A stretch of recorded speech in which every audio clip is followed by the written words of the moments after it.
O bago magkalimutan, dahil sa kaliwat ka ng issue ngayon, yung pagpapaimbestiga sa flood control project at kung ano pa.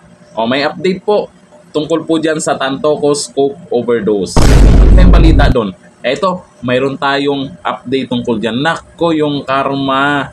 Tuloy-tuloy pa pala. O dito sa post po ni Dean Chase na kung saan ay ito po yung OFW na may update po pagdating sa ganyang issue at mayroon po siyang ipinakitang dokumento. Ito, basahin po natin sa post po niya. Yan po yung dokumento na ipinost din niya. The day of reckoning will soon come. Naku, kailan kaya yan?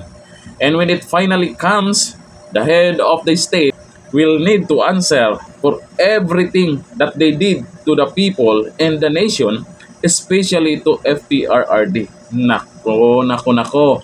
Your time is running out. And I will be there in front row to witness it all go down in flames. May justice be served not only to Paulo, but to the entire Tantoco family for being forced to say a narrative that I'm 100% sure they didn't want to bangag administration. Alam naman natin na ang batas sa Amerika pagdating sa mga pulburo na yan ay hindi matatakasan, hindi mapagtakpan. Kaya, meron talagang magiging resulta yan. Siyempre, sa ngayon, iniimbestigahan at makakuha talaga ng update dyan itong si Dean Chase kasi nandyan mismo sa lugar. Kaya, ang sabi ng iba, siguro itong mga issue ngayon at biglang biglang bumait, di ba? Yung mga isyong binabato sa kanila, ngayon, sila naman yung gusto pa imbestigahan, dapat may managot, sana all talaga. Pero ito yung napapansin ko dito. Dito sa issue po ng Tantocos Coke Overdose diyan sa Amerika, nasangkot di umano ang cute nating First Lady. Dito sa issue din po sa Senado.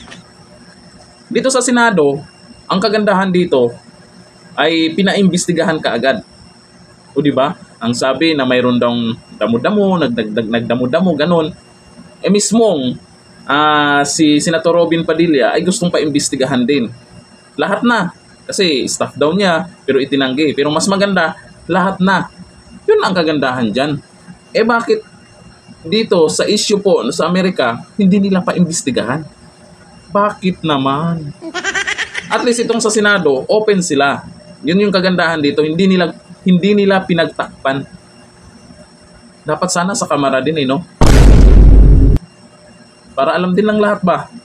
Senado, Kamara, at siyempre yung Pangulo magpa-text na. Kasi mapapansin nyo po ngayon, itong mga lumulutang-lutang sa karagatan na nakuha nila na wala namang may-ari na nahuli. May mga nakukuha sila, ilang balita na gaano karami yung lumulutang na mga pulburon sa karagatan. Kusa nang lumalapit sa mga nanghuhuli. Ganda niya, di ba? Lumalapit lang yung mga dapat. Pero nasaan yung may-ari? Naku, record din yun. Yung nakuha nila sa karagatan, record din yun ng administrasyon ngayon kung gaano karami yung nahuli nila. Nahuli or kusa namang lumalapit. Baka sumuko ng mga pulburon kasi lumalapit. O ito sa karagdagang post po ni Dean Chase. Sa post po niya, ang sabi po dito sa comment, nag-comment pa siya diyan. Sabi, this is to remind you Lisa Marcos and Bongbong Marcos that we will still have the upper hand. You will lose this battle.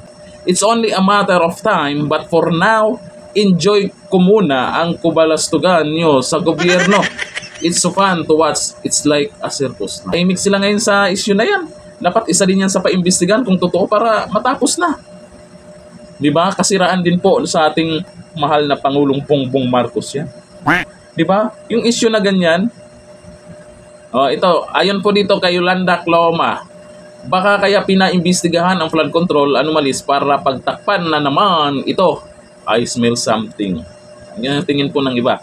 Sabi ni Inday Raketera, kaya pala gumagawa na naman ng ibang ingay at pakulo. Mga bingig, hindi nyo mapigilan na lumabas ang katotohanan, magpapayad kayo. Ayon yan sa kanila. Ano kaya yung katotohanan dyan? Sa tingin nyo ay talagang may mananagot dyan sa Tantocos Coke Overdose issue?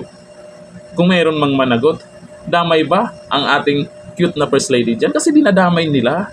Oo, damay daw, di umano. Abangan natin yan. Update tayo dyan. Hindi pwedeng manahimik tungkol sa issue na to. Dito lang, thank you.